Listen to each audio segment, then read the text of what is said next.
Salut, c'est Ben de jecrémonsite.fr. Dans cette vidéo, nous allons voir quelques astuces pour pouvoir trouver facilement des idées d'articles de blog.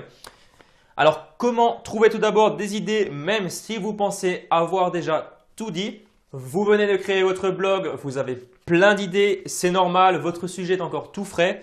Cependant, au bout de quelques temps, vous vous rendez compte que vous séchez tout simplement sur les sujets. C'est ce que l'on appelle communément le syndrome de la page blanche. Vous vous résignez à écrire alors du contenu que vous auriez peut-être déjà écrit auparavant en essayant d'améliorer quelques tournures de phrases, en y apportant quelques petits plus, mais au final, vous n'êtes plus forcément motivé et vous rendez le contenu fade et difficile à la lecture et au final, vous ne plairez pas forcément à votre audience. Première technique que je vous conseille, analysez les besoins des gens en vous mettant à leur place.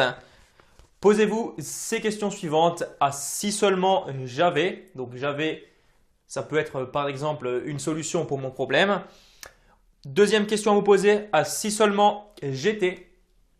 Troisième question à vous poser, ah, si seulement je pouvais donc faire ceci ou cela, etc. Ceci fait, reprenez chacune des catégories de votre blog. Vous allez ensuite faire une liste de 20 sujets différents en utilisant les 3 phrases que je viens de citer précédemment en vous posant les 3 questions.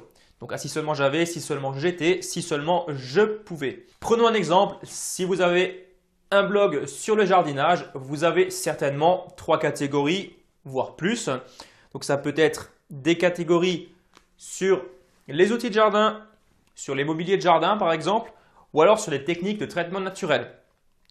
Pour chacune de ces catégories, vous établirez tout simplement 20 sujets en vous posant ces questions. Donc, posez-vous cette question. Ah, si seulement j'avais, par exemple, les outils de jardin nécessaires pour planter mes tomates. Ah, si seulement je pouvais trouver des outils de jardin. Posez-vous ces questions, listez-en jusqu'à 20. Ensuite, pour chacune de ces interrogations, vous allez essayer de sortir au minimum 5 sujets d'articles. Donc en reprenant les questions que vous vous êtes posées tout à l'heure, cela pourra par exemple donner comme sujet quels sont les outils nécessaires pour planter des tomates, donc en premier sujet, ou alors pour le deuxième sujet par rapport aux outils de jardin, vous pourrez par exemple écrire où trouver des outils de jardin, etc. Vous faites la même chose pour toutes vos catégories et pour toutes les questions que vous vous êtes posées. Vous verrez qu'une fois tous ces sujets trouvés, vous aurez 80 articles par catégorie. Cela est juste énorme car si vous avez 3 catégories, voire 4, voire 5, donc prenons 3 catégories, vous aurez 160 sujets ou idées d'articles toutes prêtes à être exploitées. Ce que je vous conseille, c'est vraiment d'utiliser cette méthode. Elle est efficace. Vous verrez que d'elle-même, les idées vont venir au fur et à mesure et vous augmenterez votre productivité. Deuxième technique que je vous conseille, utilisez des ressources externes telles que des livres. Pour ceci, Amazon est un très bon exemple. Vous pourrez regarder gratuitement 10% des livres en cliquant sur la couverture. C'est vraiment très intéressant car vous verrez la table des matières. Choisissez au moins 5 livres sur votre thématique, enfin sur votre catégorie. Dans ces 5 livres, piochez quelques idées de la table des matières que vous pourriez transformer en articles. Appliquez cette technique sur chacune des catégories. Vous verrez votre nombre d'idées d'articles augmenter de façon considérable. Je précise juste, ces 2 techniques ne viennent pas de moi, elles viennent d'un certain Rémi Roulier qui crée des petites plaquettes vraiment très intéressantes et qui sont vraiment synthétisées au maximum et qui apportent un maximum d'informations sur comment créer un blog. Et en fait, cette plaquette s'appelle, ce que je vérifie, contenu de masse pour votre blog. Je vous les conseille vraiment. En plus, ce n'est pas cher, 3 ou 4 euros environ.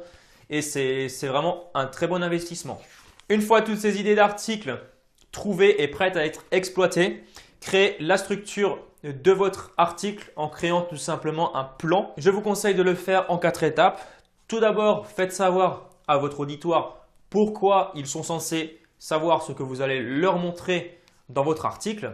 Pourquoi ceci les concerne. Deuxième étape, soulignez le problème dans lequel ils seraient au moment où vous leur parlez. Troisième étape, montrez-leur la solution que vous pourriez apporter à leur problème. Et quatrième étape, montrez-leur tout simplement comment ils pourront eux-mêmes arriver à cette solution. Lors de la rédaction de votre article, je vous conseille d'apporter un maximum de valeur aux gens. Mettez le plus de contenu possible. Cette base, donc votre plan de vos articles que je viens de vous citer, vous pourrez également les mettre en pratique pour la création de vos formations vidéo. En conclusion de tout ceci, je ne peux vous conseiller qu'une seule chose, mettez en place ces techniques.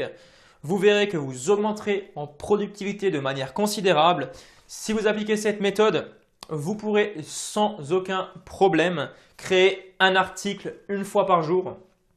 Donc, un article tous les jours systématiquement. Vous pourrez créer une formation vidéo une fois par semaine. Vous allez tout simplement défoncer votre marché sur lequel vous vous trouvez car c'est en créant du contenu que vous allez vous démarquer et que vous allez prendre une place importante. Donc voilà pour cette vidéo. Si vous avez quelques questions, suggestions, n'hésitez pas à les faire dans les commentaires. Si vous n'êtes pas encore abonné à ma chaîne, n'hésitez pas également à le faire. Je vous dis à très bientôt pour une prochaine vidéo. Ciao!